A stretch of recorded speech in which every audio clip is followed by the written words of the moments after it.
Check. Jeffrey James in the house tonight. JJ. Yes, sir. Another JJ. Yeah, the man. We had a JJ. We got a JJ pattern going here, man. I don't know what goes on with that thing, Chad.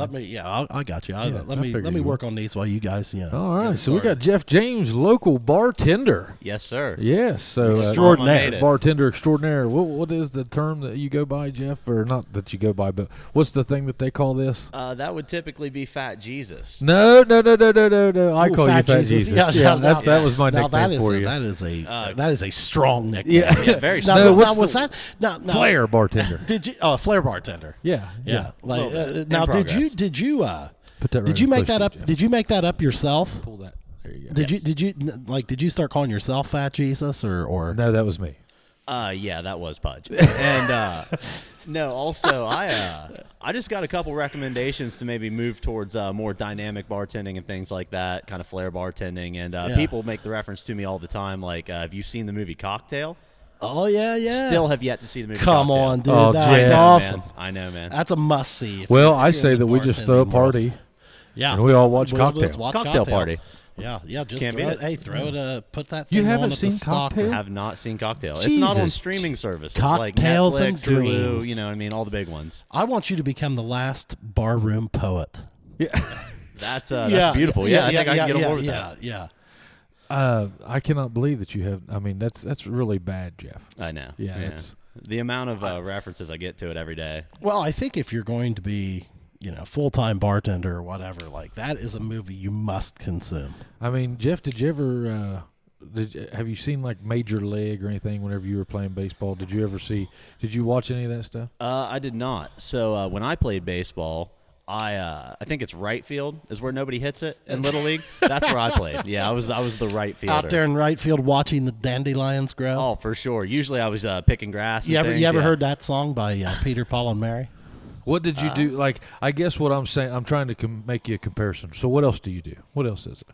Not watching Cocktail would be like if you're a basketball player and never watching Michael Jordan. Like that would be the equivalent. Yeah, Cocktail. Put that. Yeah. It's like being a gangster and never watching The Godfather. Yes. Or being a mobster, never watching The Godfather or Goodfellas. Yeah, that makes sense. We got to introduce you to that. I don't care if we got to buy it on Amazon. But that's going to happen, Jeff. Best $3 purchase. We got to get that done. Cool. I've always thought Jeff was an interesting guy. During COVID, Jeff and I spent a substantial amount of time working together. If that ain't the truth. He during COVID, this guy worked his hind end off.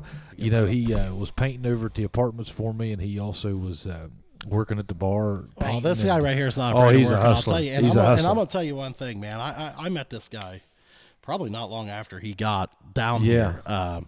You were. I believe you were at Sixth Sense there for a minute or something, and I met you. This is one of the most genuine dudes. Yep, I he remembers your name. Yep. You meet him once. Yep. He remembers you. He knows my wife's name. He knows my kid's name. My goodness, unbelievable, man. And people like that, you don't forget. Nope, when people, it's all about how somebody makes you feel, right? Yep. This guy right here, listen. If this guy doesn't make you feel good, let me tell you something, friend. You're an asshole. Well, I appreciate it, man. I'll work on it. Yeah. I got to say my one-liner, Jeff. Your one-liner during COVID. I said that he was over painting at the apartments, and I said, Jeff, I said, do you? I said, you're pretty good at this painting, man. I said, have you done this before? He said, oh, Pudge, I've painted my way through poverty so many times. Hey, man, that's the truth. I love that. I love that. It's beautiful.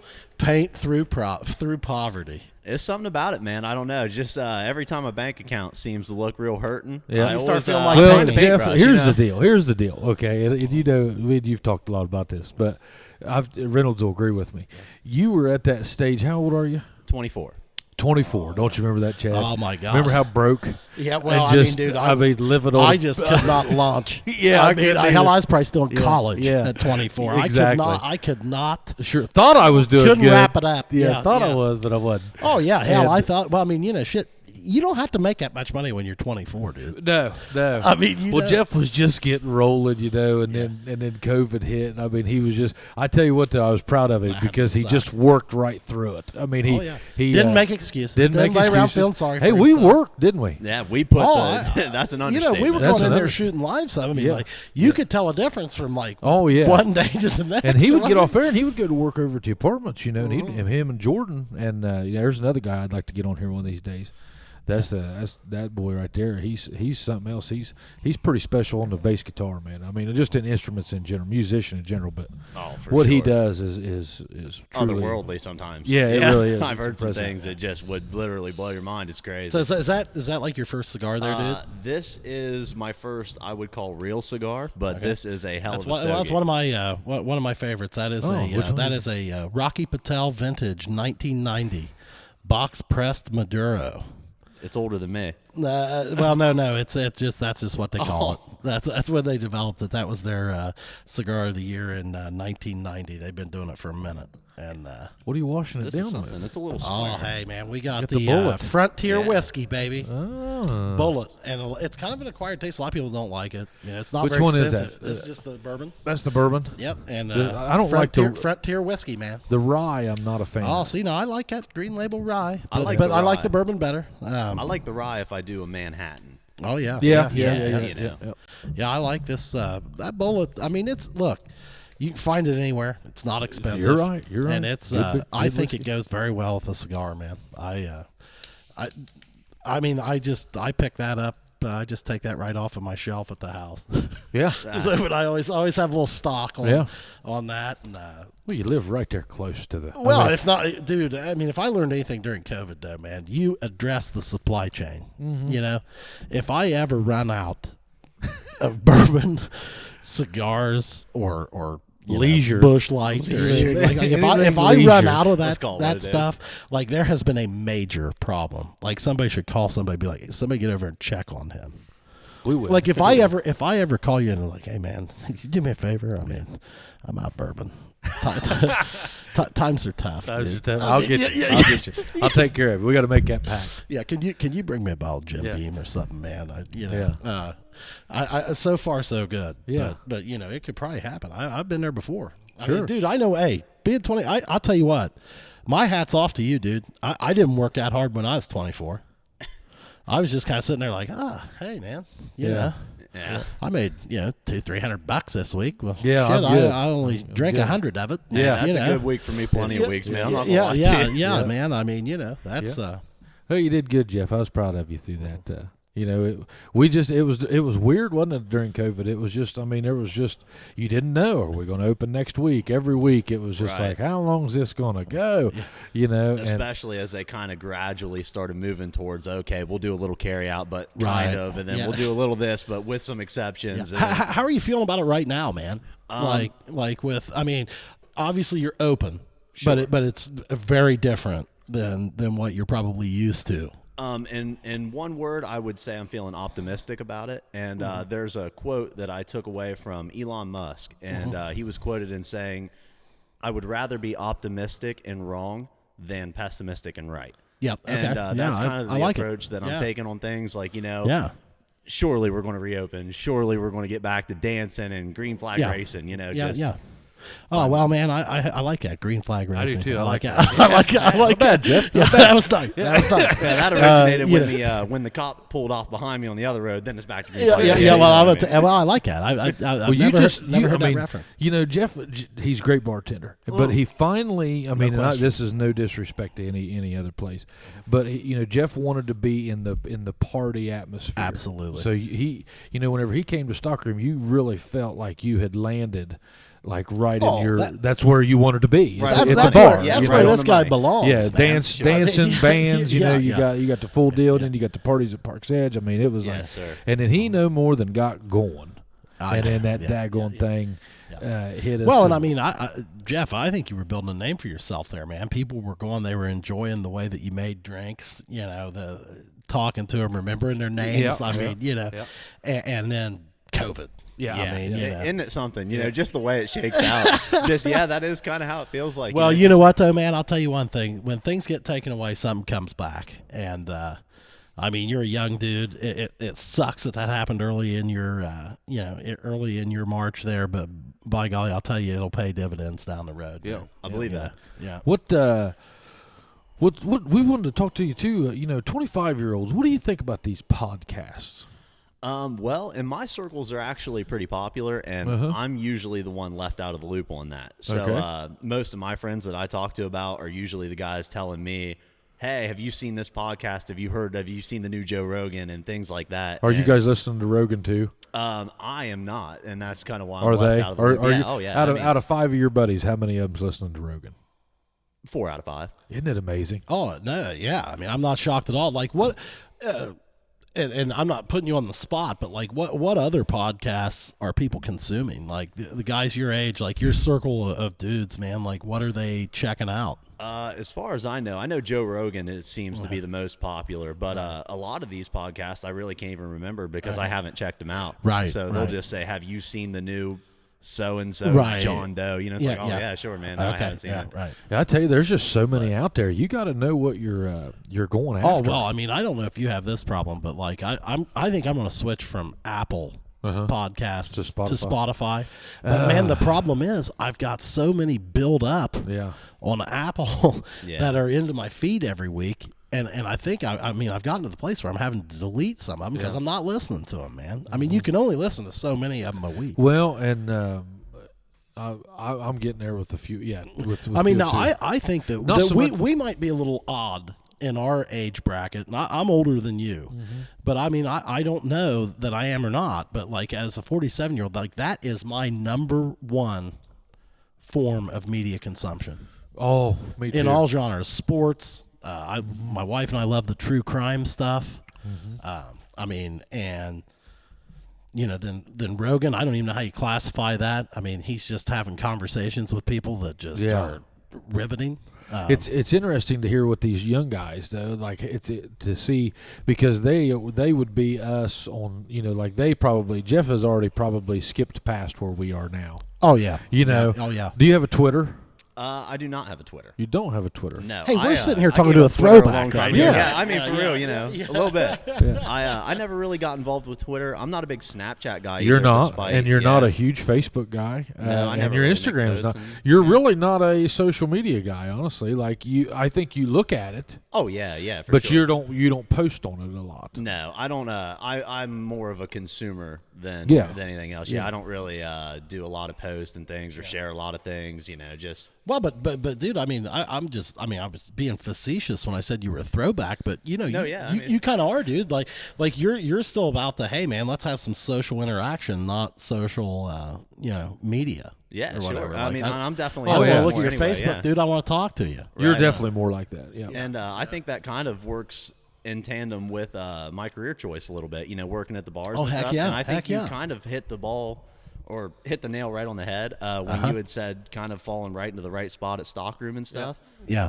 It's the party atmosphere and stuff like that, and just being able to physically socialize again with COVID and stuff. It's tough. It's limited, but you know what, man? Yeah. You're making the most Well, of it. You're still seeing people again. Him and this is to all bartenders, but I'm around him and Cheyenne.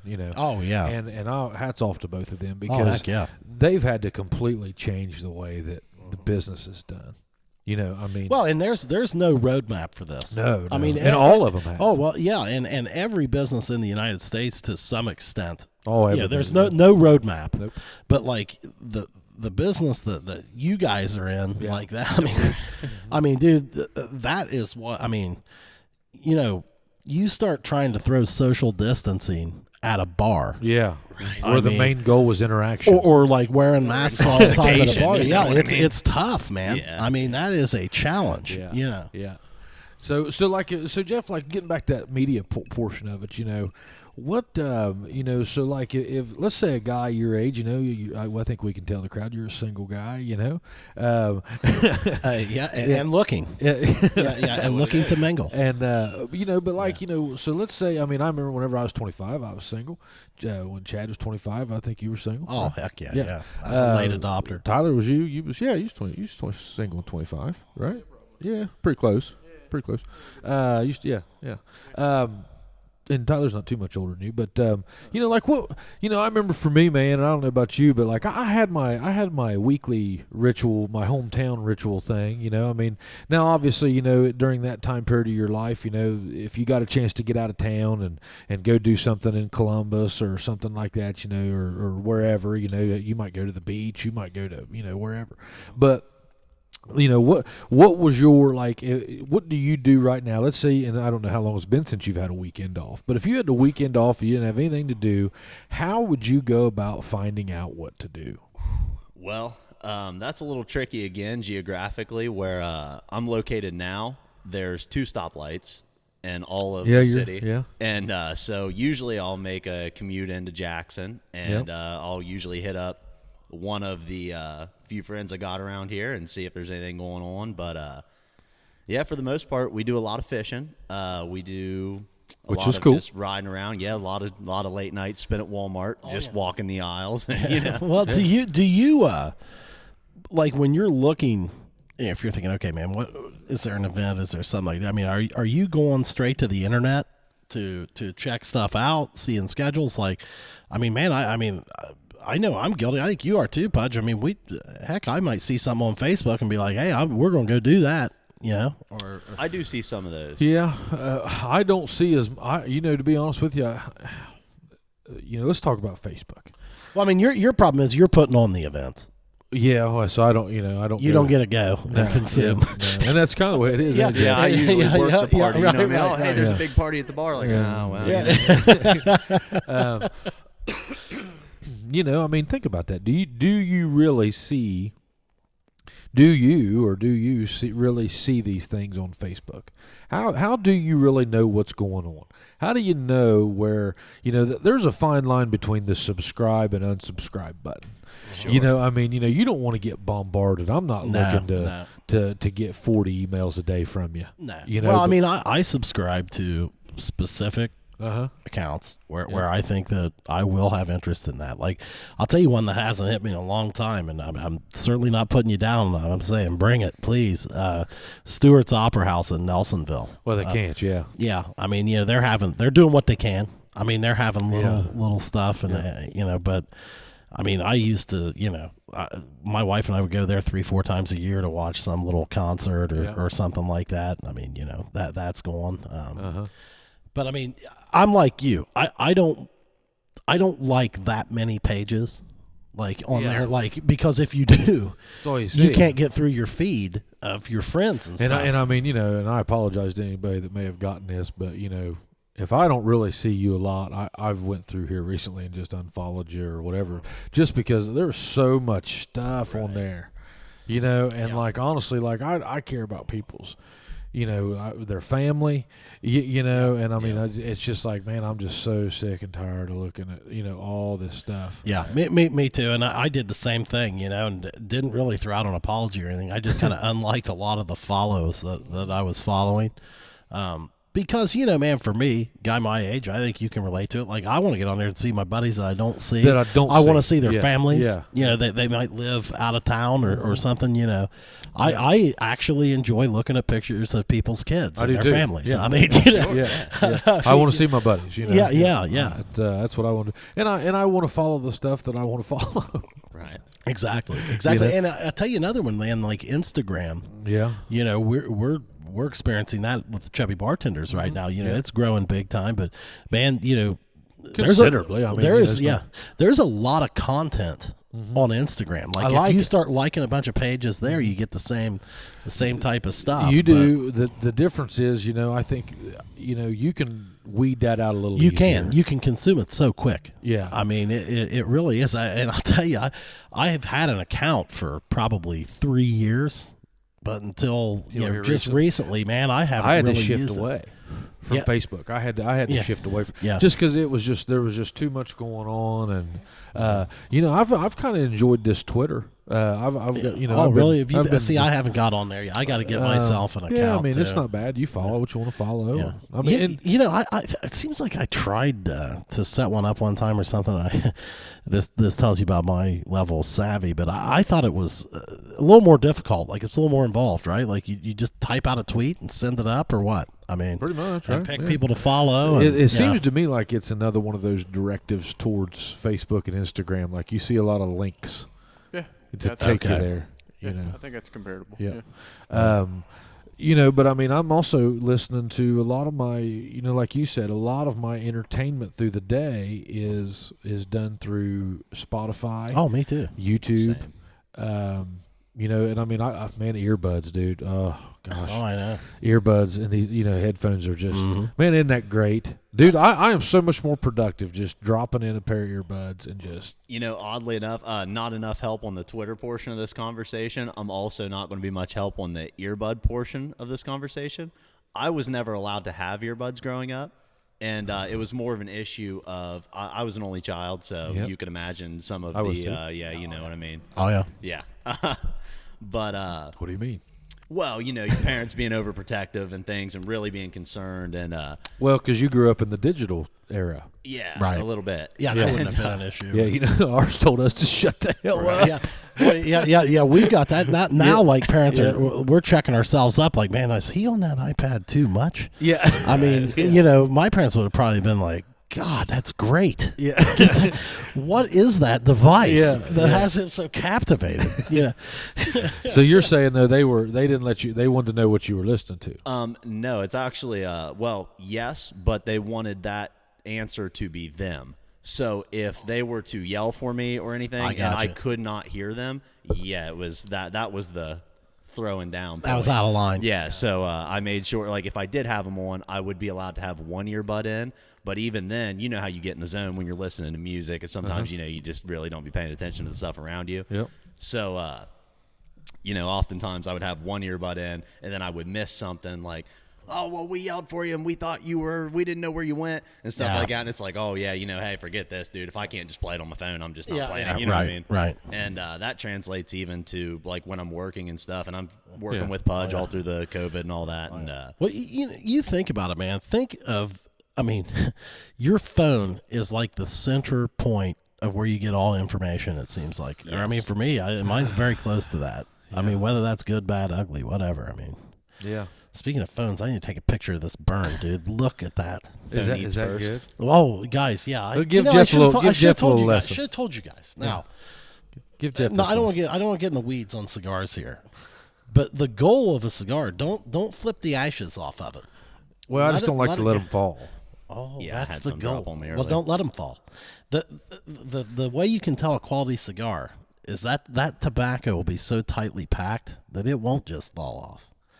And the bigger burn you have on there, the better that thing's going to taste and the better it's going to burn, because it's having this ash on the end, through the ash you have on the end cools the cigar right there where you're ripping it, and the cigar is designed to have the burn on it. So if you guys get bored of my pictures on social media, like, I'll throw one out. Like I try, man, if I can get one.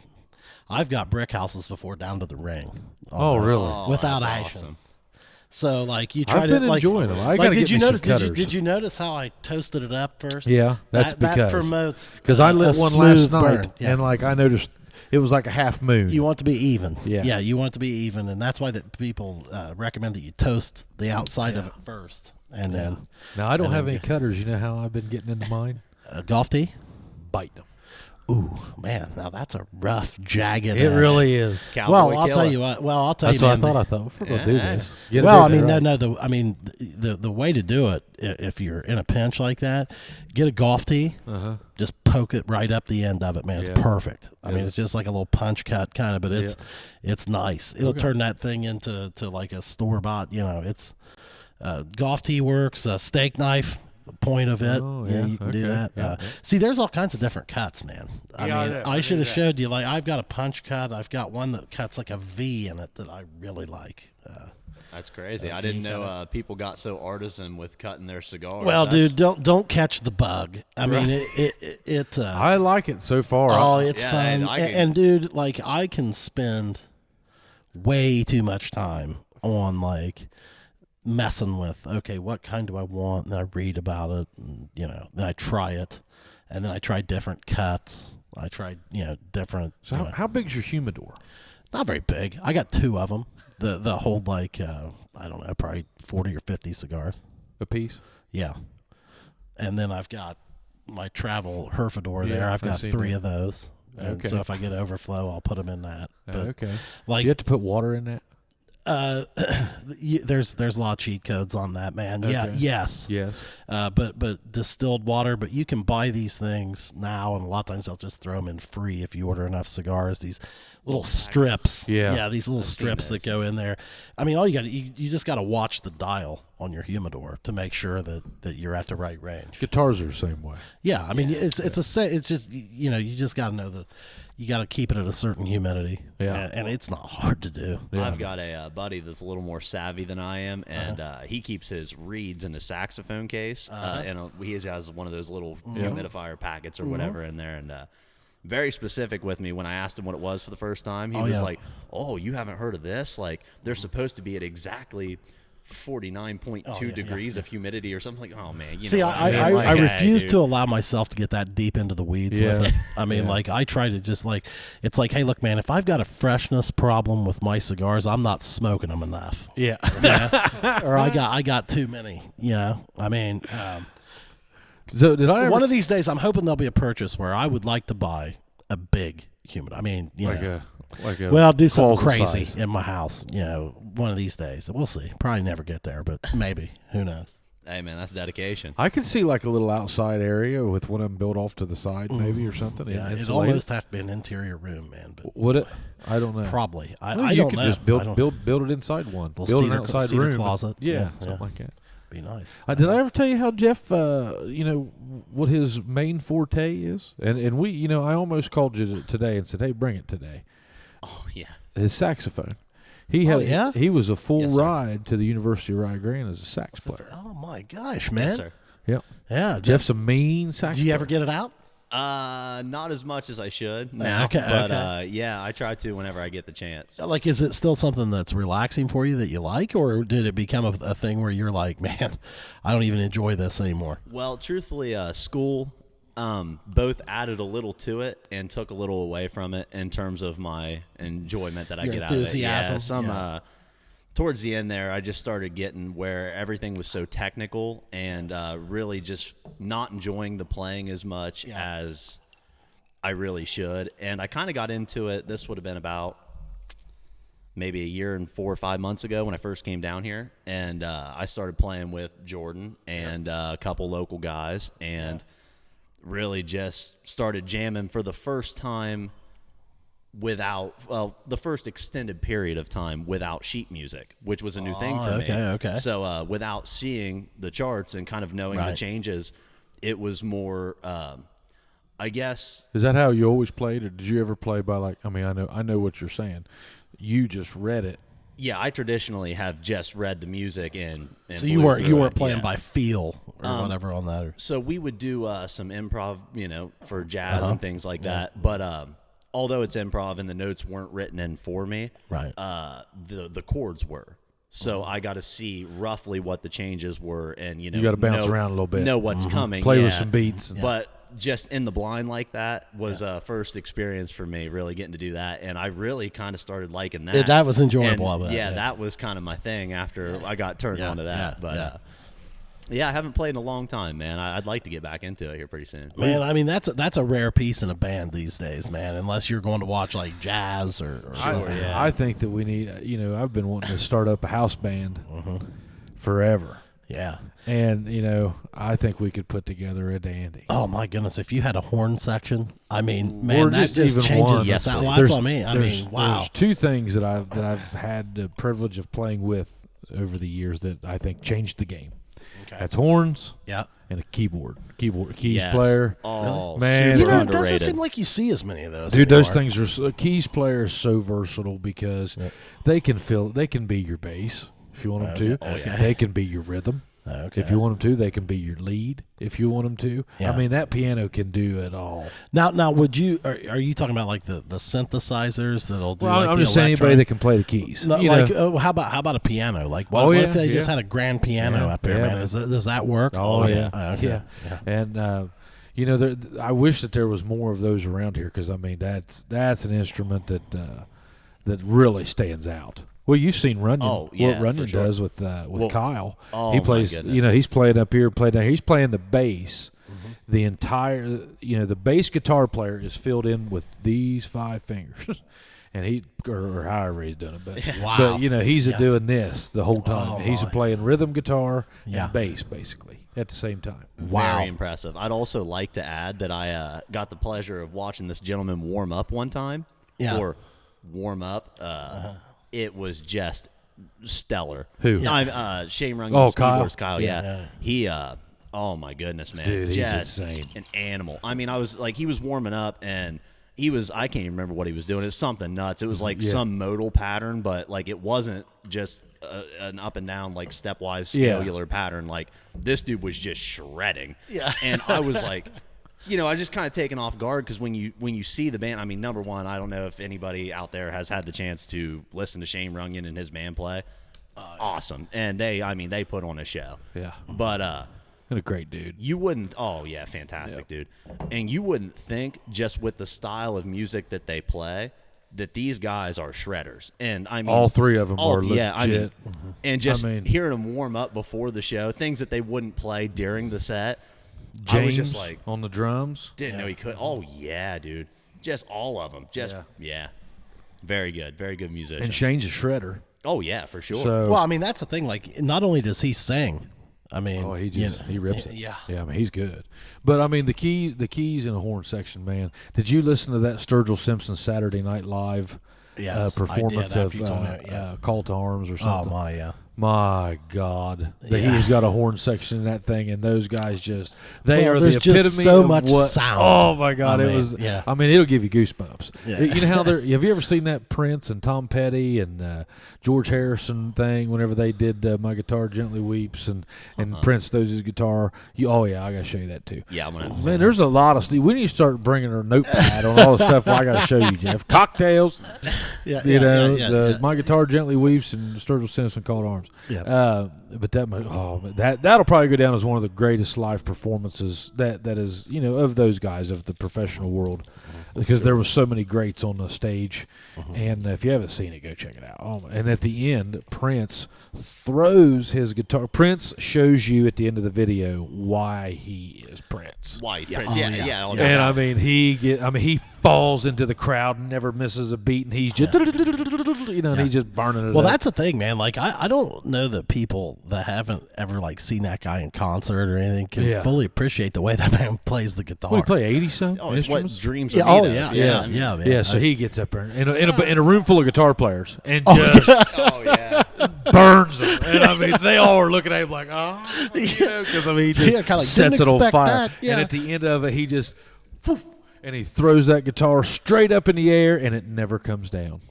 Oh, you can't Ever. beat it. Yeah. You can't beat it. That's Yeah. that's So Sturgill at the end of it, this was on Saturday Night Live, and I've read somewhere that he said that, and maybe he did, maybe he didn't, I don't know, but that I heard that he said, "Well, boys, we may never play Saturday Night Live again. Let's go out here and just give it to him or something." Yeah, and, yeah. And I don't know, maybe he will play. I hope he plays it again. Yeah, me too. But there was something, I don't know if it was, or no, it wasn't that. It was something about that was his. I've also heard that was his shout out to new country music. This was his, like, look at me, I'm, you know, and dude, at the end of that thing, he just takes that guitar, just wham, he knocks a hi-hat off the drums with his guitar. They're jamming together, and he's giving him one of these, and I mean, he just knocks that whole thing off the stick, and I was like, God. And then the keys player standing on the keyboard. I mean, Oh, yeah, you it'll go down right there with that Tom Petty and Prince thing. No. Yeah, I Did mean, they tear up their shit at the end? Oh yeah, I mean, dude, he is just so he just takes that guitar, just wham, and he throws it, slams it on the stage, and just sticks his chest out like he's a lion or something. Oh, and I a was rock like, star. rock star, A rock star. Rock Yeah, star. it just is Yeah. what dreams are made Yeah. of. Yeah. You know what I mean? Yeah. That's what it's all about. yeah, doing what he just did. I mean, he just left it all on the field on that one. I mean, he that's just awesome. wow. I mean, it's one of those you can't get enough of it. Like like we used to watch that Glengarry Glen Ross. Oh yeah. If you're a musician, go watch that. Yeah. Now I'll tell you what I got turned on to, and since we're semi on the topic of like horn sections and things like that, Snarky Puppy. I don't know if you were familiar with those guys. They got Corey Henry. Just some of the Corey Henry, one of the greatest keyboardists of all time. Really? Yeah, fantastic, man. Okay. Snarky Puppy. Snarky Puppy. Yeah. Okay, there and you go, it's Riddles. great. And there they've you got go. that big band sound sort of thing. That's their setup. And speaking of Prince, they actually did a cover of Purple Rain where Corey Henry's on the organs and synth and just miscellaneous keys. And my God, does he shred! It's just crazy. And you got a good one. I've been trying hard not to ash mine. Now, if I'm being honest. Now, this is a giveaway. I brought this ashtray up here. Oh. This is not a cigar ashtray. Because you'll notice, and I mean, I'm getting way in the weeds here, but cigar ashtrays have like little notches in them where you can just set the cigar down, where it won't touch the bottom. Because see, every time we set I was it down, gonna say, I don't know how you did could. you see me ruin that burn there? Yeah. Because like you put it in there and it just breaks it. But like if you've got your cigar ashtray, you just lay that Well, gentleman if anybody down. out there has a cigar ashtray, 234 Oh, East Broadway. listen, I've got some Oh, too. do But you? yeah, if anybody wants to send us Yeah. one, I'd rather use that. Yeah. Man, I love that big band sound. Yes. That is something. I think it's something that I would like to do. Like I think I would love to find that.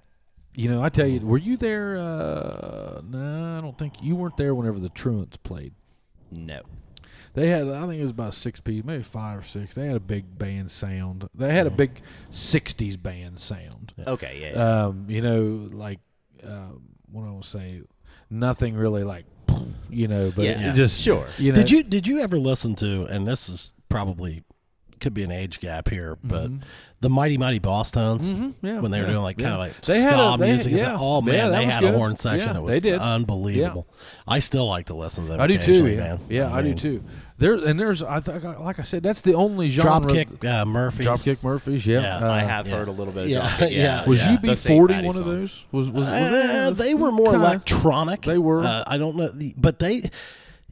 Yeah, I Kinda. think they might have had some. Yeah. But, I mean, dude, like go back here, talking saxophone. Yeah. Bruce Springsteen and the E Street Band. Yeah, dude. man. I mean, Yeah. Clarence Clemens, Yeah. just Lemons. killing that thing. Man. Played with I mean, Slash in the Super Bowl. Oh, yeah. yeah. Oh yeah, that's a 6th grade band kid's dream. Oh, yeah, just getting absolutely. to watch that. It's like, oh my goodness, is that where? Oh yeah, right to Jeff, the top. there we go. You've gave me my analogy. That's a 6th grade band kid's kid's- dream. there it is. That's There what it is. we've been looking That's for. what we've been looking for, Maybe Jeff. so, This hey. is all about self-discovery. Cocktail now is your sax player playing with Slash at the Super Bowl. Yeah, Yes, yep. yes. Okay.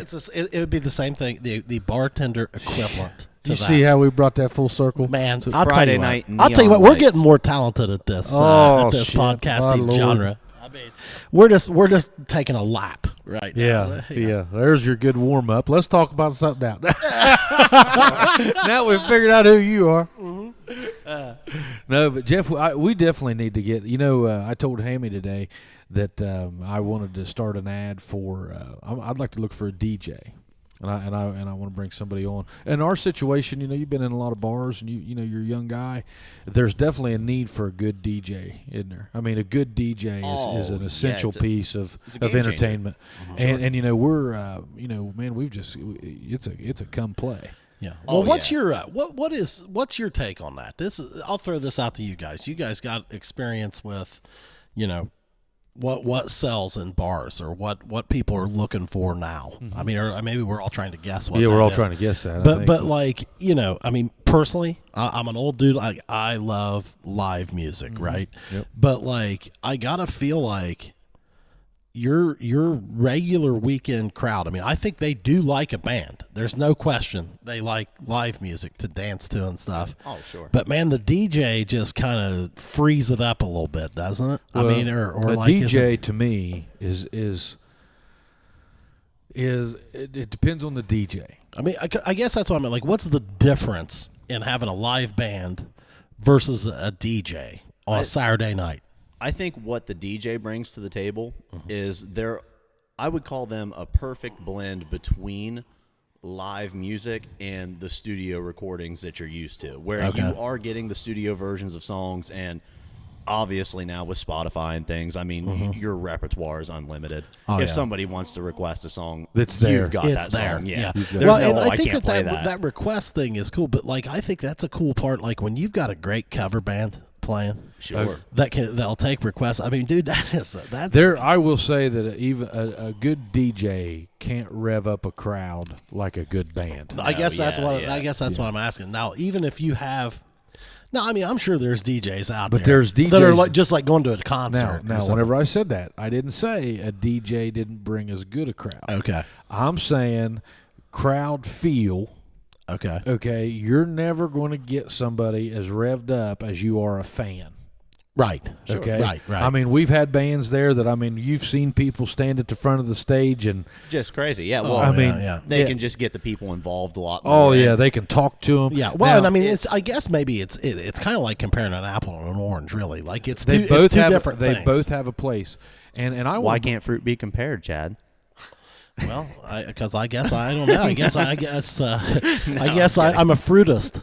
Yeah, Fair. I'm a fruitist. I don't like to make any fruit feel bad. Hey, fair. But we Equal just opportunity. I want to get somebody in there that knows the sound system, that can DJ, that can also help with live band stuff, and go that route. Because here's one thing about a band, and this Right. and I mean take it from a guy that did it. Okay, the sound. If you can't control the sound, and you have to be able to control the sound in your place, because it's and you can't put that pressure. I'm sure you've seen this. You can't put that pressure on the entertainer, because they may or may not have played your room before. Right. Right, and they Okay. can't just adapt to it. Yeah. Like, So I mean, that's one thing about a DJ. They can adapt a lot easier. Because I've had bands. I mean, I remember this plain as day that we had a band in there one time, and man, they had a great crowd. The Right. doors opened up, and I mean, they had people came to see them, and they were experimenting with a new sound guy, and he literally about blew your face off. oh my. And people just had to leave, or they It went was out on the ju- it patio. just wasn't It comfortable. was just I mean, it was ear piercing. Yeah. And that's something where if we had that controllable in the house, Yeah. I think that would be. I think So, that would like, benefit. are you saying like that you would like to see this guy like be a house DJ? Yeah. Oh This yeah. guy or Yeah, gal, this guy's going to work and for like us. and like even when there's a band there, maybe he's up there on stage controlling the sound, and then when they take a break, maybe he steps fires in. up. Does, Sure, yeah, he yeah. fires So up. so it's seamless. Seamless, I mean, yeah. And we have a lot of times we get requests for weddings next door. Who would you guys use for a DJ? And I mean, if we had another rig over there, my, then yeah. they could DJ. just boom, and then after sure. So right now, Well, I mean, I'll tell you what, that's a lucrative position. Yeah, it is, Because yeah. because with the proximity to Park's Edge and the events that go on in there. I mean, right now we got to clarify everything. Everything's limited Yeah. or whatever. But Yep. there's going to be a day. And I mean, I think the day might even be somewhat now, or it's fastly approaching. I mean, you get a house DJ that all of a sudden people start getting familiar with. How many weddings is that guy going to do at Park's Edge? Oh, yeah. or events? I mean, it's like, hey, do you Truthfully, guys know a DJ? Well, yeah, we do actually. Yeah. Yeah. Or and you know what? I want everybody. I mean, I want to be able to use them as stalker. I'm hoping that we get back. Absolutely. I'm hoping that I say, hey, that guy's tied up that night, but here's a list of 10 that we use. I mean, and we do that Sure, now. sure, yeah. There's a lot of the local guys. I've sent them all kinds of stuff. Well, I mean, there's something to be said for like Thursday nights, Saturday nights. man, DJ shout in out there, old bud. man of rock and roll. Oh man, I mean, Have you ever heard about him, Jeff? Have you ever heard about him on Thursday nights? Oh my God, the Okay. ladies' I night have not. wasn't It was or- ladies' night. Used to. No, I have heard of ladies' night. Yeah. So this is a good topic for us to talk about with you. No, I'm not talking the way it used to be, but I'm saying right. now. I'm gonna go get a few ice cubes, guys. Okay. Keep going. So we've talked about this before, and I'm sure Carry on. when Chad comes back with me, he'll understand, or he'll join in. But I will say that, and you guys are a fun crowd. Your age group of people. I've known a lot of people your age. I've known since they were kids, and I'm happy to see them. I'm saying that the way that you guys interact was nothing like the way that we interacted. Okay, Right. and I forget where I was going with that. Really, where was I going Well, with that? you were talking about the Old Man of Rock and Oh, Roll. the Old Man of Rock and Roll. Yeah, and talking about yeah. like the Thursday Yeah, night. so like on Thursday nights, man, everybody used to go in there, and you've heard those, you've heard Yeah, about yeah. that, and and that was all because of a DJ. That was all because of a DJ. Okay, it was ladies' night back then, and I'd like to get back more into that style of stuff. Sure. As far as well, Pudge, I mean, you brought live music there. Well, I mean, no, that's not fair. It was there early on. Yeah, I resurrected it maybe. Well, but, that's what. Yeah.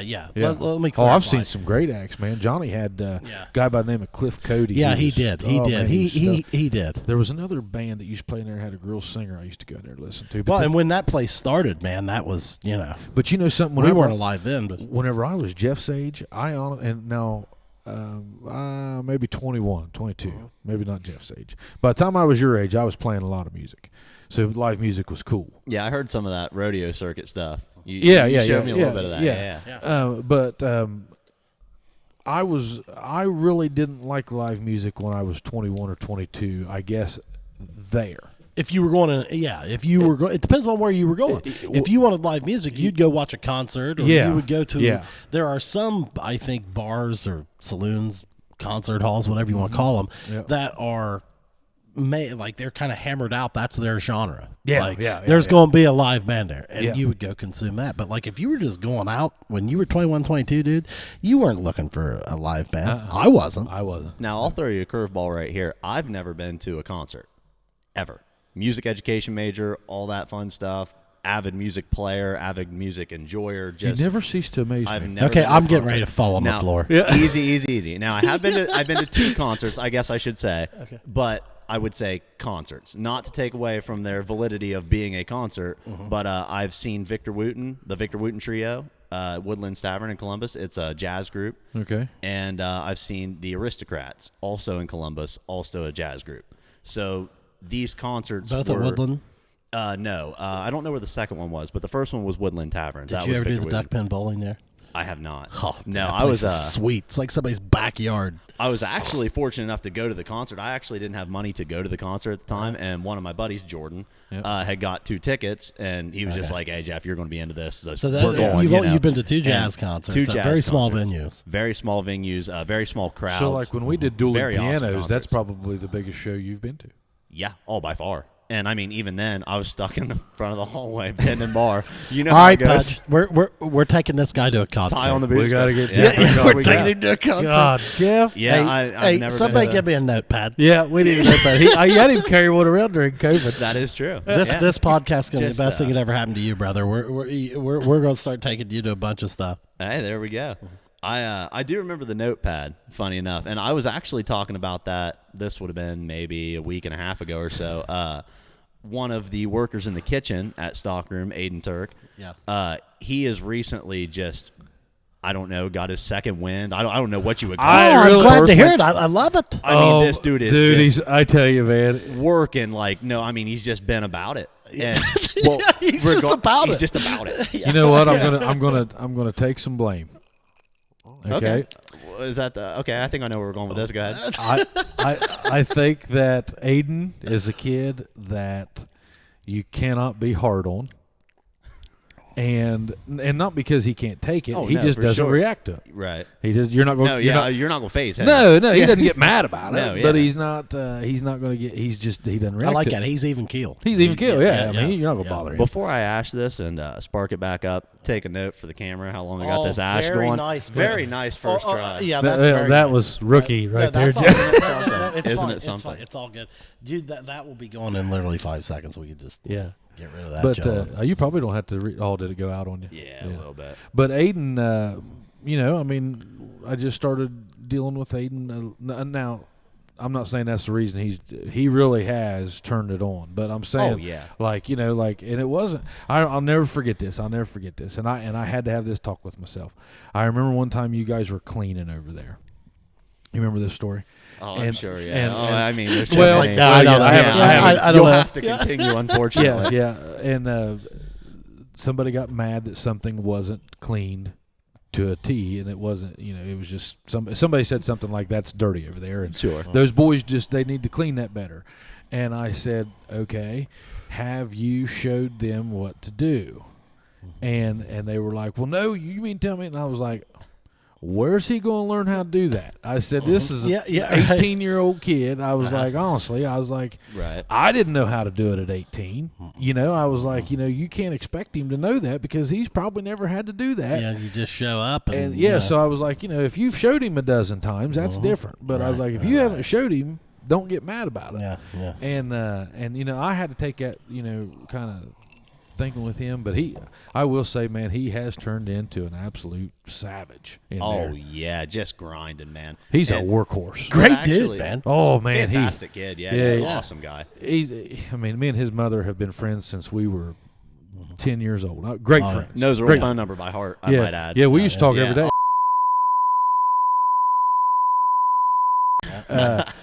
You just gave her the phone number out. Well, I was don't her think old- that's her number now. Yeah, I doubt nobody has a 286 Does number. anybody? Yeah, does I got anybody her have a number. landline? Yeah, we'll bleep it out. Yeah. No, that's fine. But Leave it on there. he has, my God, though, he's really turned it up. Really turned it up. Great job, Aiden. Well, what actually brought me to saying that was he started doing his own little booklet, like his little pad. Yep.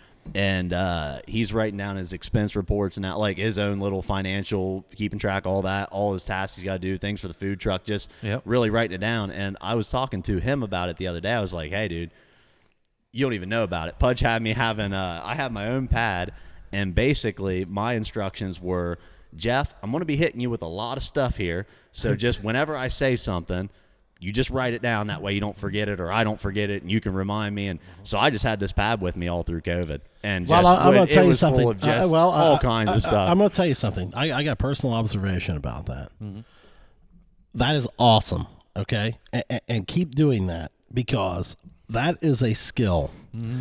That is a life skill. Time management. Yeah. Well, I did not learn to do that or to organize things. Mm-hmm. Personally, like personal finances, I mean, dude, it applies to anything. I didn't learn to actually write things down and look at till I was probably 35 years old. Yeah. And let me tell you something, buddy, that creates a hole. Mm-hmm. Yeah. I mean, I had to then at 35 figure out, that's a lot of years. Right. And a lot of stupid decisions and different stuff that you're trying to now, pull it all together and get it. But learn that lesson early, bro. That's great. Oh, yeah. Hey, write it down. Don't have too much pride to write it down. Well, I saw it and write everything down. Dude. I found it in the bar today. I was in there, and I found a list that you had made this week, and it was the ingredients to that juice that you had made, and I thought, by God, there we go. That's man, I'm telling step you. in the right direction. Yeah, I keep all of my ingredients for my cocktails. I keep a tangible copy in a book, and then I keep a digital copy. So I'll take a picture of that and then put it all. What's great is when you can eventually you organize all that stuff on a laptop and stuff like that. Now, blah blah blah. But dude, for recording stuff and doing that. Well, and if he's doing that at how old is Aiden? 19. 19. Yep. Hey, dude. Mm-hmm. Impressive. Yeah, he's very doing impressive. Good. He's doing good. Keep it up, bro. And he's got, Yeah. his mother gives him good guidance too. She's a dad. She's worked. She's had a lot going on, and she's worked through it. And, he's a good boy. All you guys are good people. Sean, he's in the military. Oh yes, sir. Doing a great job. Well, I think it, dude. Any business where it starts, the trajectory goes up. Mm-hmm. It's because what, man, you've got a great group. We've had very folks. little turnover. And see, that's what I'm saying. No doubt. doubt. You've got a core group in any business, dude. Look at us at Western Southern back in the day. I don't want to go walk down memory lane, but when you've got a group of good people, good things will happen. Sure. And Woody Hayes always said it: you win with people. Yeah. Yeah. And Yeah, and the bar's got that, now we all went through growing pains that first year, and then we got over the first year, and then boom, COVID. Yep. And I kind of felt like after COVID it was a fresh start. I kind of felt like, and it took us a minute. We got an all new kitchen during all that. Fresh everything all the way down to the Well, pig. the thing you guys got to be careful about though is don't evaluate yourself on this post COVID. Yeah. because we're not completely Post-COVID. out of it, dude. Because No, I mean, no. you're socially restricted. I think you're you know, 3 years away from being. Oh, I agree, and I was just talking to a physician yesterday that in my work, and he was like, "Man, I think that these masks are probably here to stay." He's like, A lot of people are saying he's that. like, if you look at and what he cited, which I had not heard anybody say this, but I'm sure they have. Sorry, I live in a cave. All right, F you. But it is a if you look at like a lot of the Asian countries, China, Japan, Taiwan, they they're doing a little better with it than what we are right now.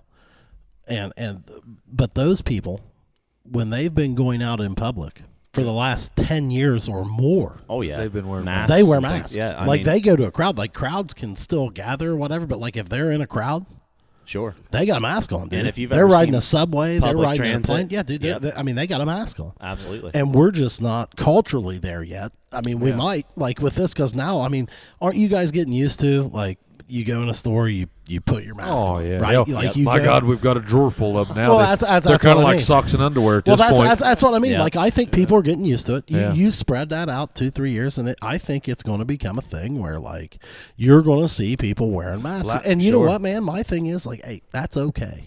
Yep. And like, I mean, do I love them?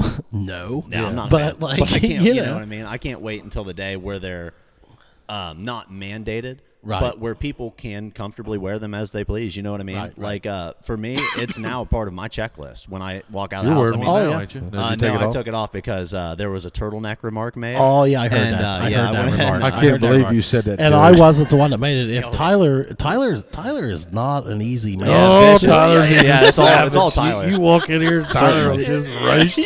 Oh yeah. He's like, "Are you really gonna wear that?" He said on something there? about your shirt and your hat too, didn't he? Oh yeah, I think he did. Yeah, that must have been him too. Weird memories fading a I little love bit. that hat, dude. Oh, thank you, man. Yeah, you got- Puddin' Bay. Yes, sir. Frosty's Bar. represent. Yes, sir. Where were we going with all? We were going. I wanted to talk about this with the bars, with the working aspect of it. And I've done a lot of stuff in life, you know. I mean, and I've had, obviously now I got a desk job, Sure. and it sucks as far as the what it does to your body. But I've done construction work, worked in strip mines and stuff, and there is nothing that compares to me like a ass kicking Saturday night tendon bar at a show.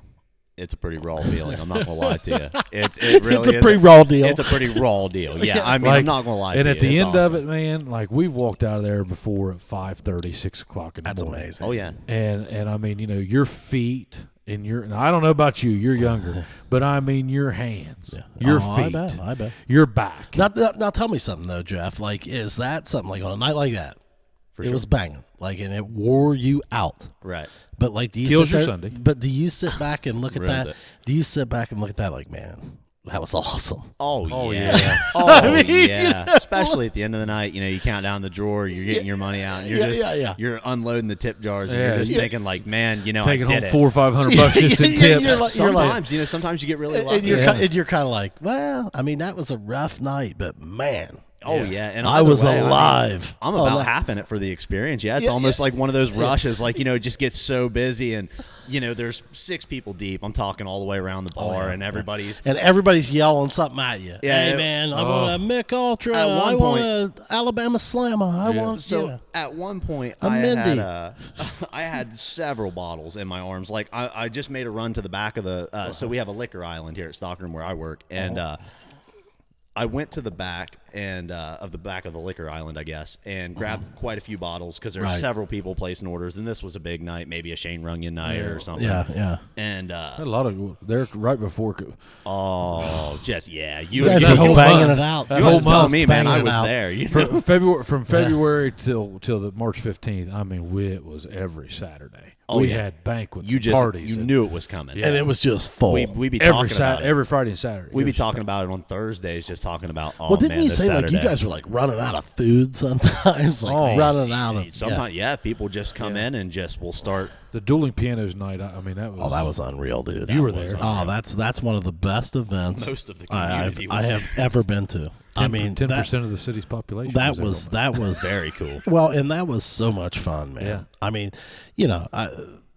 those guys did a great job, but like I would say, really, my hat's off to Stockroom and Park's Edge. Like, the way you guys managed that was better than the music. Even, I mean, like, I don't know, like, I'm not ripping on them. It was great. Yeah, we got to figure out the sound. Yeah, but it was great. Yeah.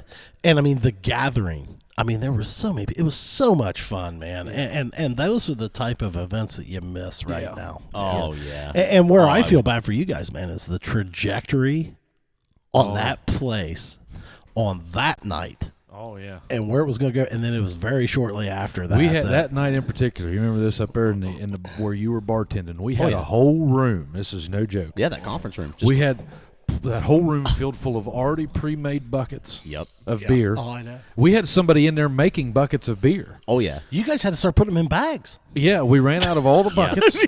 Oh, people were putting them in empty beer boxes. Yeah. When we would empty the box, they're like, don't break that down and fold it up. Just leave it open. Well, let me tell you something. Try to load Nobody 6 beer. cared. And We no, thought yeah, it was no, great. they didn't care. And that whole room was filled full of beer. Asking for boxes and bags. Like, just give me something with 6 beers in it. I Put don't it care. in a hat. Put it in a I don't T-shirt. care. Roll it up. Yeah, we don't let's care. go. Just give me 6 beers. Yeah. Yeah. And that was I my would have fault. loved to have got one in a hat. I didn't anticipate what that was going to do. It was Well, I mean, how could you? Yeah. Now I will. I would say that's one of the biggest events that we've seen here locally. I mean, that was like, that was like a major concert or something that you went to. I mean, man. I mean, Marquez had some good shows. they have, man. Yeah. I mean, there's a lot of people do a great job. I'm not taking away from anybody. I'm just saying that event, maybe I'm a little biased, but I mean, that was awesome. Yeah. Very awesome. Oh, yeah. And, I mean, I was working it, so, I mean, I might be a little biased as well. But Well, yeah. truthfully, I mean, working it just felt like Woodstock. I mean, you guys did a great job. Yeah, you Very guys. easy, Did. Jeffy. You guys did a great job. I would call Woodstock. I mean, Well, I mean, I get what he's saying. I get what he's J-Stock. saying. I get what he's saying. I mean, the thing is like, what a collection of people, man. That was just, I mean, that was a lot of fun, man. Oh, awesome, man. And those busy nights like that, like we were saying, you're getting out at 5:30, 6 o'clock in the morning, dude. But you guys were doing that. I mean, it wasn't just like a show like that. Like, you guys were having big Saturday nights. Like, did you have a DJ coming in then? Some, yeah. We did. Were those nights smaller or larger? No, a DJ is the perfect thing from, either 12 or 1 to close. Give your band time to get their stuff out of there. That way they're not playing till 2:30, and then tearing down and driving home, because odds are, you're going to have an hour drive home. That's why you kind of want to have both. Yeah, and I want a guy there that can back the bar up to a certain time, and then boom, he goes and DJs. Okay. Because and we're not ready for that yet. However, now is that something that's pretty common in the bar industry? Like, not a to go from some bar larger- backing to DJing? well, no, yeah, like some larger venues or whatever. They have house DJs, house bands, house, and those people are willing to pitch in, work the bar back a little bit. Well, and Jeff will tell you, and I've had to learn this in the bar business, in the insurance business, as you know, it's it's all you. It's one man job. Yeah, you got one guy. You got one employee or a secretary. Yeah, or something, right. But at the bar, everybody kind of has to. You have to have a good team, and everybody kind of wears all hats. Yeah, they kind of got to know a little bit about a little bit. A little bit about everything. Yeah, Jeff can go in the kitchen, and he, you could probably piece together a meal if somebody ordered it off the menu. I'm sure you could. I mean, you might not. It might not take your you a favorite minute. thing. Not a kitchen guy. Yeah, but he's no, not a kitchen. He I've can had go to man the grill a few times. Yeah, he's had to go back there and do that. And but now the kitchen staff truly can't bartend. No. Well, No. no. No. Well, I mean, the kitchen is kind of Like that's They're a different back animals. room. That's a back room operation. Yeah. Now Sure. the cleaning, the bathrooms, the kitchens, the taking the trash out, all things other than pouring drinks. Yeah. They have a part of. Sure. But when it comes to pouring drinks, and same way with food, Cheyenne, she knows nothing about the kitchen. Right. She's a bartender, Yeah. and she's always going to be the one that's going to be out there. yeah, she's always going to be up front. She's not going to be cooking. Yeah, you guys probably aren't going to be back there. Yeah, very and the much. same way Well, with the kitchen and the bar. Funny story, actually, when I started working at Stockroom, there was a little bit of, so I went to Ask Pudge and I did my interview, and he was just like, oh, great, you can get started. He said the position won't be available for like a week and a half, 2 weeks, something like that. He's like, so if you want the hours, you're free to come in and, get a little time in the kitchen, go ahead and get your clock going. Yeah, I'm like, I can use the money, sure. Yeah. So I started out in the kitchen at Stockroom, and what was 2 weeks turned into about a month and a half. We ended up needing more help and stuff, and I ended up. How'd you like that back there, man? Was that a totally new experience? No, I've worked in a couple kitchens before and stuff, and food trucks and things. Slinging hash. Never really a big.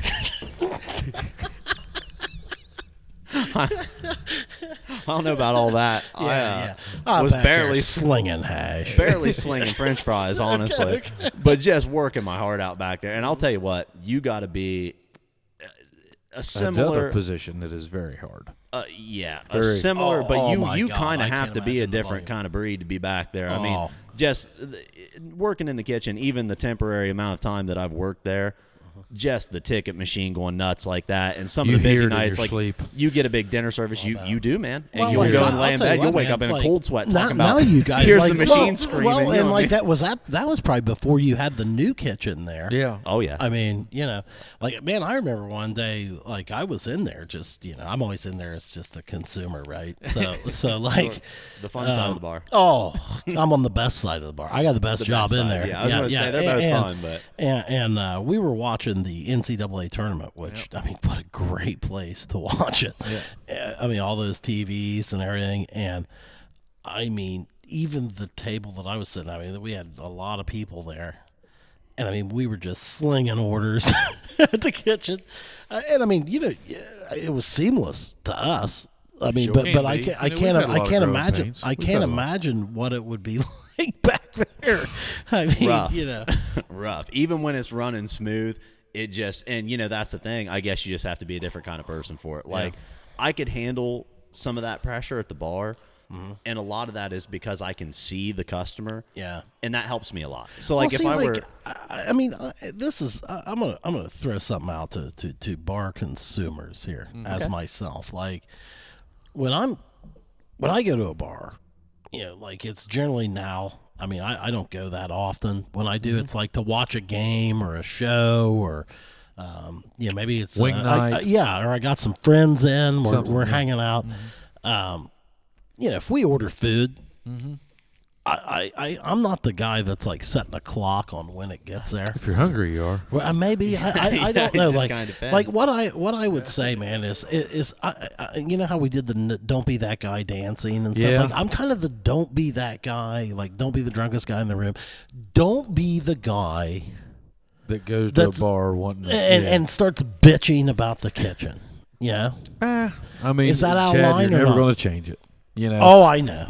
I won't. I'm surprised you guys get complaints. Oh yeah, yeah. I tell you, there's a guy that's got a fast food restaurant here in town. And I won't mention his name, but I know that guy. But he, I don't know how he functions because he's constantly getting, people are constantly complaining on Facebook, and I mean, what a terrible move.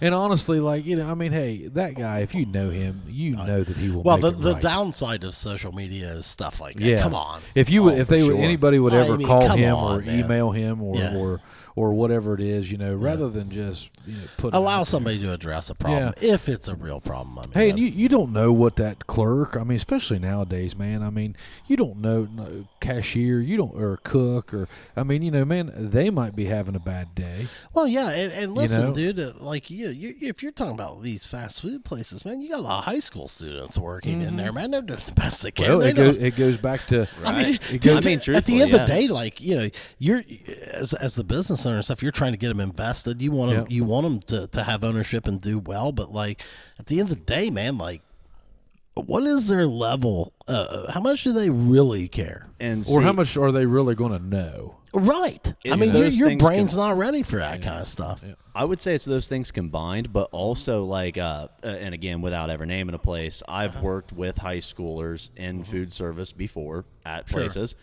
and just due to the customers, I mean, I've seen some of these, and like for example, I can use. There was a 16-year-old girl I was working with at one point on a wait staff, and just she had came into the kitchen crying because of. You know what I mean? And now I don't People know being again mean, what's yeah. going on in her Look, day. And look, she's a I mean, 16-year-old girl. And I get nobody's it, above but it. We have all sure. probably been a-holes to Right. somebody that served Some us server. at some point. Yeah. And I mean, there are times when it does get frustrating. I mean, what I found is I get a lot more frustrated now, like when I have kids. Yeah, Yeah. and they're going Yeah. nuts. Yeah. But now, if I take those kids into a bar to eat, Yeah. that's on me. Yeah. But like if I go to like, a restaurant and my kids are going crazy, Right. you get their food wrong once. Yep.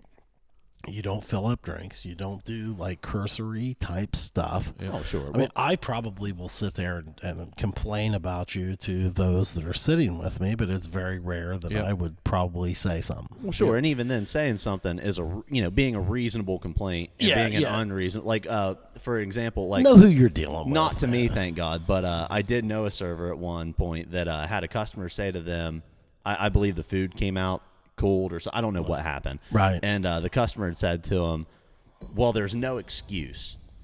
And I, just hearing that, and it wasn't again towards me, thank God. Yeah. But just hearing that, I was kind of like, well, I mean, there's really a multitude of valid excuses. Like, I mean, Yeah. we're short 6 people. And Yeah. da-da-da-da. And, Well, I you mean, know, I again, it guess doesn't make it my right. take is kind of just like, hey guys, and I take this lesson too. I need to, just like I did with littering, Pudge, and a lot of other things. Like I learn things over time and age and wisdom come about. But you know what, man?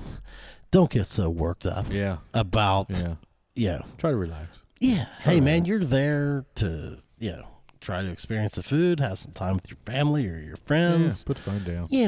Don't. Hey, let's not go sideways on Yeah. people that are doing their best. Sure. Yeah. Yeah. I mean, that's what I try. That's one of those like things I try to check with myself. I'm not perfect at it, But it's I'm not. everywhere. It doesn't matter where you are. No, I mean, like yeah, it's it's global. it's Now, just that have consumer. you found? I'm curious to ask you a question.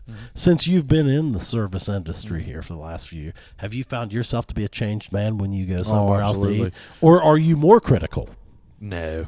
I'm more interested in like I'll never forget. I took the staff. Were you there during Christmas whenever we went to Portsmouth, Nate? I came in just after Just that. after that. Yeah. And I mean, I could. My biggest problem is now that I've been in that Right. industry for a minute. Is whenever I go somewhere, I break down the entire menu. Like, okay, what's that? What's that? What's Okay. that? You're analyzing. and I'm analyzing. I mean, Mindy borderline just can't stand to go with Yeah, me. but you're not though. Like, are you more sensitive to like I'm not going to be like if Yeah, I they try do to. a poor job? Like, Yeah, what if your food stinks and it's No big you deal. do a poor job? You're not going to be that guy. No. I mean, if it kind of goes back to me. If you want it done right, do it yourself. And I mean, I think that anytime I don't care if it's if I tell you to light that cigar, Yeah. and you don't do it to my standards, you know what I should have done? Lit my Lit it damn yourself. cigar. Yeah, that's right. That's right. Yeah, yeah. and I mean, you have to.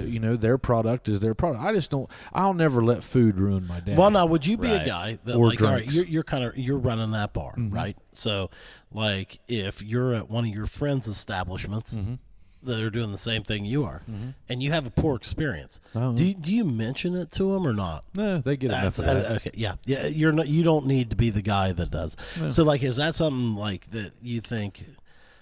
Since you've been in this industry, you've kind of got new understanding. Oh of, yeah, I had a buddy that had a restaurant, man, and I remember me and him used to take out a lot, and I was constantly giving him my thoughts on stuff, and I mean now that I'm in it, I mean hell, he was doing a fine job. Okay. Shit. So like you like you find yourself being less critical. Oh, and I'm sure whenever they're off work, they don't even want to talk about it. I'm sure, well, no, I'm sure you don't either. Yeah, and the main thing I think is, just if you do feel the need to bring something up, do it in a tactful way. Yeah, I would agree. But like I said, mainly before I was in this, the only thing that I would ever go into these bars, and a lot of times I would say, hey, you might want to think about changing your lighting or something, like if you're wanting live music, I kind of would do stuff like that, or like I've even been involved with designing some places sound systems and things of that nature. So or at least I remember. Well, but I mean, I know myself. Like I go back like when I was less emotionally mature. Mm-hmm. If somebody brought a steak that sucked or something, I might tell them. Well, and I look back on that very regretful. Yeah, I mean, very regretful. You're just getting older, and I mean, like I said, I don't see that if like you said, if I'm going out now as a 40-year-old man, I'm going out because I've got some free time. Sure. Okay. Yeah. I don't get to do it very often. Yeah. I'm going out to enjoy either my family or my friends or an event. Yeah, I don't want to ruin it by getting mad, getting all mad. Why would you? And yelling at somebody that really doesn't care, and they're going to leave there feeling like their interaction with me was like, God, what an asshole. Yeah. I mean, who really really is that the way you want? You don't want to be go down as that. No. Like, do you want to ruin that person's day? Because you're really, you know what? As powerful as you may think you are, you're probably not going to ruin their day. Yeah, and I mean, we listen to the criticism. I mean, sure. You listen to it, but I mean, there's things that. And there are probably some of it that's valid, but by the same token, like how do you deliver it? Well, it's a double-edged sword, and even if, and I found this to work all the way across the board, regardless of food service or just anything in the world. A lot of it is just your tact and how you bring it up. Mm-hmm. And if you choose to bring something up or just anything, talk about anything, and any sort of like, I wouldn't even say, any sort of demeaning Is it a lot about tone? Yeah, that's a lot. Yeah, so there's just some people. Some people just they want to leave get the house to do that. Yeah, well, what I mean? See, I think there's a lot of people that like that. Maybe they're trying to get a free meal. Yeah, trying to get 25% off. And and I think that there are a lot of people that they go out and it's like a self-fulfilling prophecy. They're going to find something that is wrong. Yeah. And it's like, to me, like, well, then why go out to eat, man? Yeah, sure. If it's a miserable, hey, look, bear with them. Now, look, if it's awful, I mean, you can say like, I mean, look, that was a little rough, but sure. Well, it's more of these guys. They get it. They're frontliners. They're frontliners. I mean, and like I said, I've been with other guys that own restaurants and stuff, and I mean, dude, you can't go to Walmart, you can't do nothing, and somebody is just, hey man, want to take. Well, I imagine you probably almost get a little bit of an immunity to that. A little bit. I mean, like I said, but you care. You come up. You care what they you say. Say, hey man, I've been wanting to talk to you about something. By all means. Yes. It's a way you approach it. Yeah, it's a way you approach it. And so, just like anything else. But even from a server standpoint, I mean, there's a lot of things that like I've been working on with my tact. For example, like not even necessarily. There's another great topic, because a lot of it is, I mean, these guys like Jeff and him, I mean, they got to wear a smile. If this person just ripped their hind end off, then you got to go over to the next table. That is just the same paying customer. Yeah. That's a skill, and you got to still have your happy face. Getting better at. Yeah, dude, I'm surprised you struggle with that. To be real honest with you, you know what? Yeah, I do. Well, honestly, I mean, he does. I'm a very get along kind of person. You are, dude. That's what I mean. Like, easily rattled at my core, a little bit, but anybody is, especially to 25. Yeah. Oh hell. Well, I'd have probably been fighting people. Yeah. See, a little bit of it for me is just trying to take things in stride, and even if something does happen, like for example, let's say you come and eat at a place that I'm serving at, right. If let's say Pudge's food got it came out as a little cold or something, and he were to say something to me about like, or catch me while I'm walking, and let's say, hey man, my food's taking forever, is it coming out anytime? So whenever I do get that food, I've been working on saying things more along the lines of, rather than saying, hey, I'm sorry about that weight on your food, Chad, and dropping your food off, I've been working on trying to say things a little more positively spun. So, like, let me help you with that. Thank you for your patience. Yeah, okay. Rather than sorry for your I was going going to say, man, one of the worst words in the human language. Sorry. Yep. Yeah. Because like if you don't mean it or whatever, and I found this out in sales, which I'm such a great salesman, but do not apologize unless it is necessary, and if so, say I apologize. Sure. And other than that, be like, hey, I appreciate your patience with this. Right. Or like if they say, hey man, my steak is not cooked right, it sucks. You know, don't say I'm sorry. Say, man, I appreciate that feedback. Let me see I appreciate your feedback, because that's not the type of service we want to deliver here. Let me see what I can do. Sure. To help you out. And that's kind of what. But never one time say you're sorry, because you know what, man, you didn't cook that steak. Right. Yeah. Hey, man, don't kill the messenger. You know what I mean? Like if somebody comes up to you and is like, hey, man, this drink you made me sucks. Yeah, that's pretty much on me. Yeah, they'd just be like, hey, look, man, you know, I appreciate that feedback. How do you like that drink? Mm-hmm. And engage him, because let me tell you something, man. I think it disarms people, and I could be wrong. Oh, you're right. But like if somebody shows you enough interest, like you know, you kind of expect the bartender to be like, yeah, piss off, dude. You know, but it's like, hey, you know what, man, what didn't you like about it? You know, and if they say what didn't you like, they say, well, you were a little strong on the juice there or something. You know, you're a little strong on this. You know, I mean. To me, that's just one of those things in life that we all got to get better at. Sure, dude. Yeah, and I mean, I think and it's tough around here, okay? Because this is a Bud Light, Busch Light, Coors Light town. Absolutely, man. And you're popping the tops off of more beers than what you are doing. And you know, you take like a guy like Jeff, and you know, any bartender, they you know, it is kind of a craft, you know, craft drinks, and you don't get a lot of people that.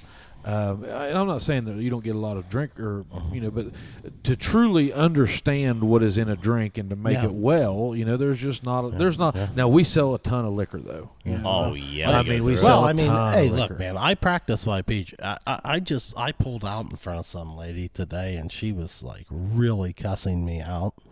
Sure. And I was like, well, what is it about my driving that really upsets you? Oh, yeah. I'm just joking. Yeah. Well, you know, truthfully, man, and you said it best, I think, when you did mention that it disarms people. And you see that, you know, and especially like if somebody's really mad, like let's say their food took long. When you say, like, I've noticed the difference already between saying, I'm sorry about your weight. Don't ever say that. Yeah. Your response is really never Dude, good. when you come out there, being... listen, when you come out there and say, I'm really sorry about your weight, you are acknowledging fault.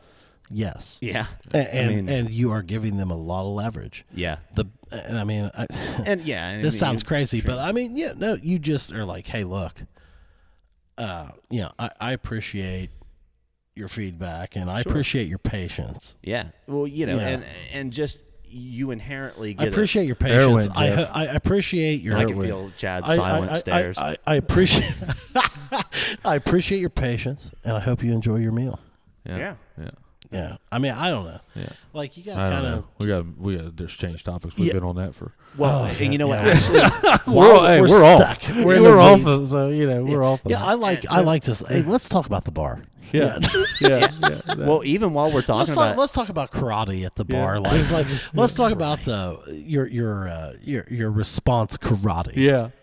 Well, Jeff, you're a black belt. Getting back to the social media stuff, how is your like I said, going back to how would you find out about an event, being a 25-year-old guy right now? Like, what is an event that you think 25-year-olds would, or not? I'm just saying your younger people, young drinkers. What is a good event? And I don't necessarily mean concert or anything. I'm just saying, like, what is that person looking for? Like, whenever you go to a bar, what are you looking for? Well, keeping it PG. Generally, no, don't keep it PG. Yeah. I mean, are you looking to mate?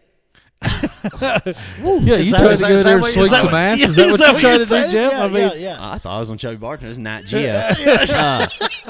Boy, I guess if you wanted to phrase it like that, sure.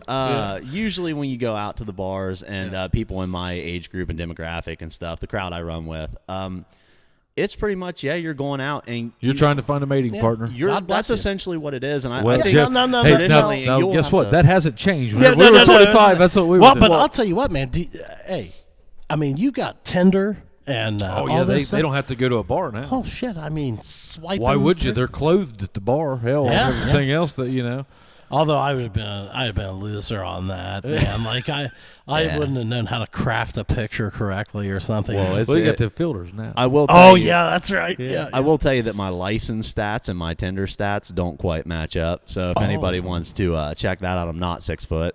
Oh. For the record, Then why are you on there lying, Jeff? For God's sake, it's called catfishing? catfishing. catfish. Okay, well, at 5'9", for example, is what I'm 5'8.5". He's over there. He's you got know, a well, you shaved can cheat head. a half inch. You cheat a Oh, half hey, inch, you know listen, what I that's mean? just that depends on what kind of shoes you're wearing, dude. Yeah, you know what I that's mean. it. Yeah, give me a that's pair of it. forces or something. Get boosted Yeah, up. you're in, Yeah. you're in, yeah. Some rocky You know, boots. well, okay, even that. Okay, so let's take like your ensemble here. Okay, obviously you didn't go down to the finish line and get your outfit. Where are 25-year-olds right now shopping? I mean, because trendy stuff, you know, is not, you know, big box It's retailers. not mainstream, dude. No, big box Yeah. retailers aren't really in right now. You know.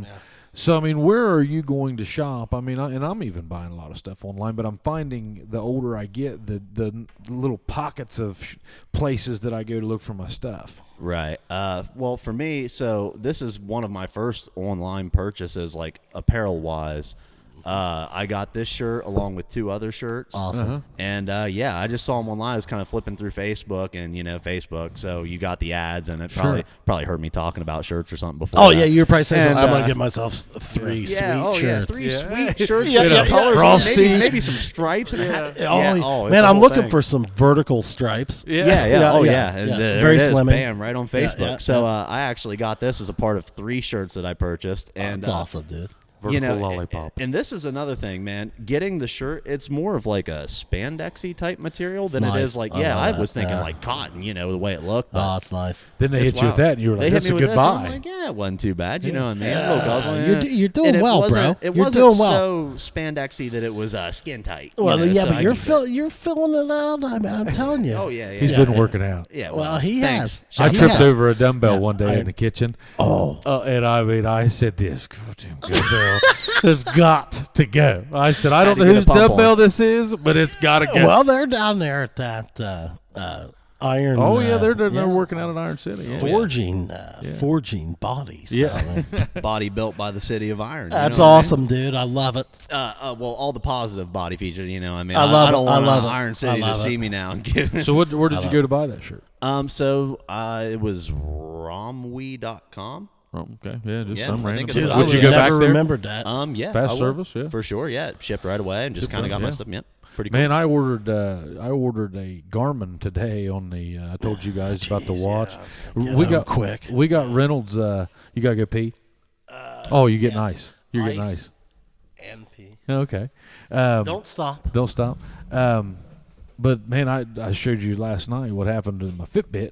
I was out feeding in the barn. Yeah. I was out feeding horses last night, and I noticed something. It was right after my exercise, and I felt something dangling on my wrist, and it was my Fitbit had broken. Just broke it. It Yeah. was right after my workout, and I was like, "Oh man, I feel naked without my watch, man."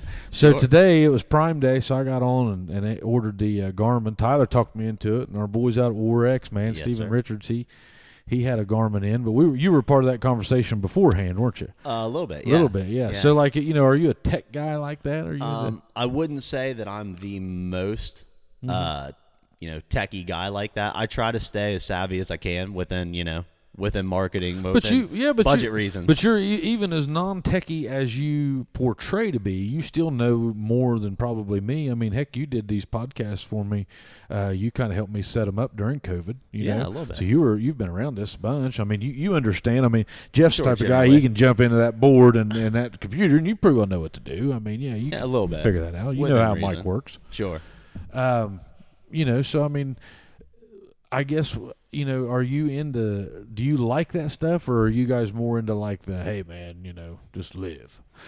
No, I'm not one of those guys. I do try to stay, in the realm of technology and things that are kind of happening, trying to keep up. And actually, I just gave my Apple Watch to my mother not too long ago, and because to her, Yeah. who is not in the technological loop, Yeah. I might add. She was just enamored by it. I mean, she saw Yeah. the Apple Watch, and since I've had it, I've had it since I was 21. It's the Series 2. Yeah. And she was just like, "Oh my God, Jeffy! Like Yeah. the things you can do on that. Like it does. It does what? It tracks your swimming. What? Yeah. And things like that. So I ended up hooking her up with that. And again, I'm a big advocate for like Apple Watches. If I were to do like a smart watch, but I looked at them, but you know, Funny I entered the conversation at this time. yeah, yeah. So Chad, you know, we had this. He just didn't realize, and that's where I'm at. Like whenever I was thinking of smart watches before, I was thinking of just iWatch, Fitbit. I'm very uneducated on what's available. Yeah, I mean, and then I get in, and so then if it hadn't been for Stephen Richards, I would have never even known about Garmin. And now you're wearing one, and you threw that out there to the fans today, the folks, the chubbies, and they hit you quick. Yeah. That was, and I was glad, and they were right on the Garmin page. Did a bulldozer run over that watch? No, I was working out last night, and I went home, and then I went out to the barn to feed, and I don't know if I hit it in the barn or if it did it while I was out working out, but I can remember checking my watch after my workout and squeezing it to get my time. Yeah. And it was fine, and then next thing you don't realize your own strength. That's what it is. I popped it off. It was a horse-related incident. Yeah. It was so heartbreaking because you just get so used to your watch. Well, I mean, how long you've been wearing that for a minute? I think me and Mitty tried to figure out. I think that was almost 3 years old. Oh, okay. Well, then you got to get out of that, dude. Yeah. I mean, something else I lost the other day? What's that? My pocket knife. Ooh. That just flat pisses me off. Yeah. There's nothing. How in the world do you lose that? I don't you probably know. take it at the end of the day. You put it out with your fell out your wallet. Well, you know how slacks are, and their stuff will just slide out. Yeah, but wouldn't it go through the? Oh, you're right. It might have fallen out while you were driving, and you jump out of your car. Yep, and there it goes, and your feet hit, and it dangles or jingles, and you gone. How big a one do you carry? Not very big. Mine's probably 2-3 inches. It's not very big. I've been packing another one. I'm not wearing it in these gym clothes, but or not using it. But you pack a pocket knife? I do not pack a pocket You should. knife. I thought about that. I did. I used to when I was a little bit Very younger. handy. Well, I used it a little more. I was fishing more, doing a little more. I kind of have trouble keeping that going. Oh, I don't. Like for some reason I'll misplace it. Yeah, it's going. Man, I mean, I'm cutting hay strings every night. Well, I'll tell you where I got. I'll tell you where I got out of the habit was with the job prior to this one. I was flying a lot. Yeah, that would kill you. And you know, like prior to that, I grew up I'm not an outdoorsman, dude. Yeah, and you're starting to be. Neither is my father. Yep. Right. Yep. But like my dad, every single day in his life. Oh, my dad too. Has had a pocket knife. Yep. Carries it every day. Me too. And like that was kind of instilled in me as too. well. Yep. Did your dad carry a handkerchief? Oh yeah. Did yours? No. I couldn't adopt that one. I haven't either. I tried. I thought it was I've gross. tried it a time or two. I thought it was gross. You'd have your big old snot rags in your pocket all day. Well, I mean, they'll hit that thing 2 or 3 times a day. And then, like, as a kid, I might get a bloody nose, and he just shoves it right in my face. Oh, yeah. I mean, My hell, dad it's got carried the his handkerchief. snot. Probably still does. does. Who knows? Oh, my dad does. Yeah. He still got it. I'm sure his dad still does. Well, they say that's one of the standards of being a gentleman. You Well, know what I mean, one in the breast pocket, one in the back pocket. Yeah, but I mean, they're not wearing suits. They just got it hanging in their back pocket. Hell yeah, I my mean, dad would work at the factory every day. Well, would take it and they're just, they're emptying their nose into it 2 or 3 times a day, and then wiping your face with it. Yeah. When you're out with them. That's where I was. I thought, man, I mean, they wash them.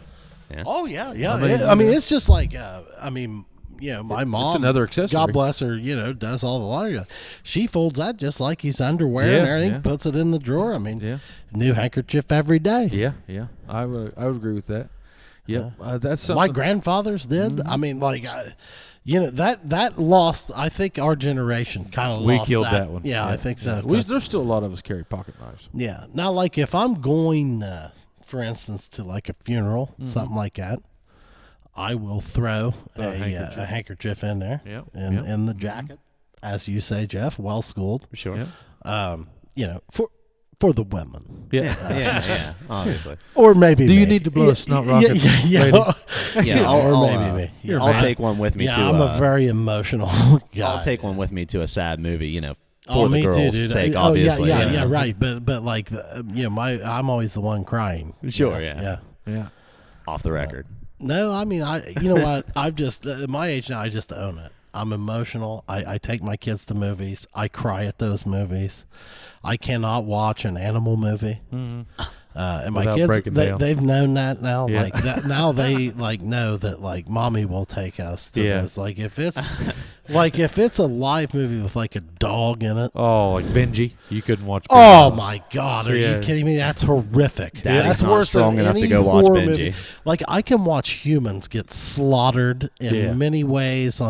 Watch Steven Seagal for breakfast. Oh yeah. You throw Turner and Hooch out there. And I'm out. You're I'm out. out. You're waterworks. Oh Yeah, yeah, yeah, I'll yeah. pay-per-view the McGregor fight. But if I watch oh, a fictional dog, I'm die, with you. Oh my God! breaks you. Hey, a Tears you to fictional shreds, you know dog. what I mean, hey, a cartoon like where the dog is lost and can't find its Yeah. own. I'm out. I can't handle it, tears you to shreds. dude. I'm just now. You watch Charlotte's Web lately? Oh, I can't watch it. Hell, in the last 2 or Oh, 3 Wilbur. Hey, I've just gotten around to watching Rudolph in the last 2 or 3 years. Really? When the other reindeers make fun of him, so Oh, the other yeah. reindeer make fun of him and all that. I hear- can't handle it. I figure one of these days they'll come out with Rudolph just whipping the shit out of the rest of them reindeers. Well, now that's one I could get behind. Rudolph, Yeah, Rudolph, you took their shit for the last Yeah, 60 yeah, years. enough. Yeah, that's enough. Yeah, well, like, do you Spare remember the that one? bricks. Like Rudolph, the too. island- Rudolph lets them have it. Well, like, do you remember like the Island of the Broken Toys and all that crap? Like the Island of the Misfits Misfit toys. toys. Yeah, I mean, I've Yeah, heard it was of like it, but- it was a spin-off. did you ever watch of Emmett Rudolph. Otter's Christmas? Oh yeah, Oh, yeah. cried The little boys like that a play that baby, jug. couldn't handle it.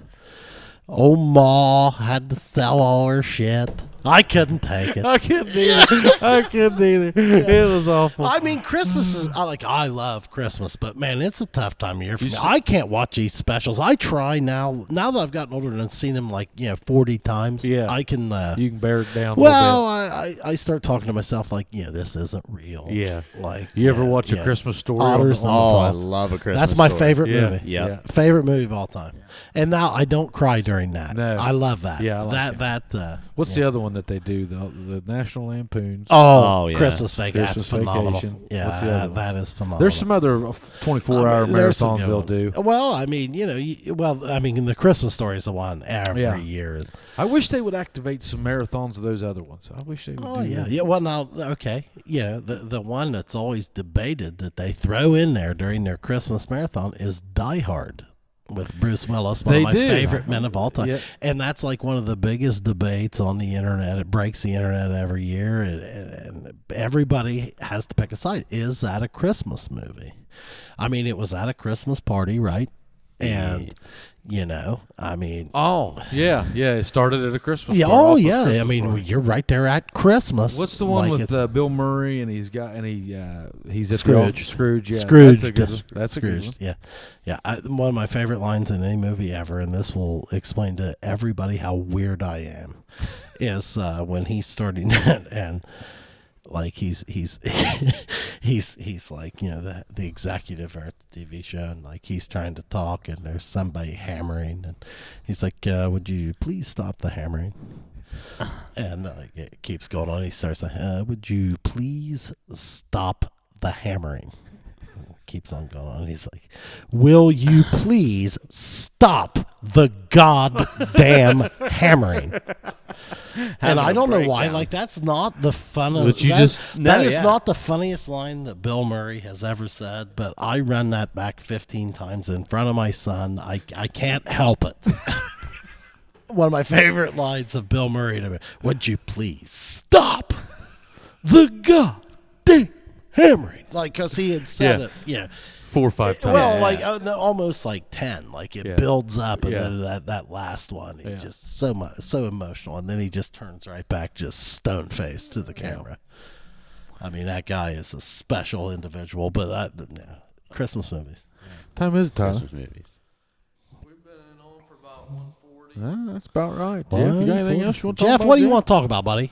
We've sat here Yeah, we've and been just in. picked your brain. You Yeah. have not got to say one thing yourself. What do you want to say? I don't know, man. That's a good What do question. you want to promote?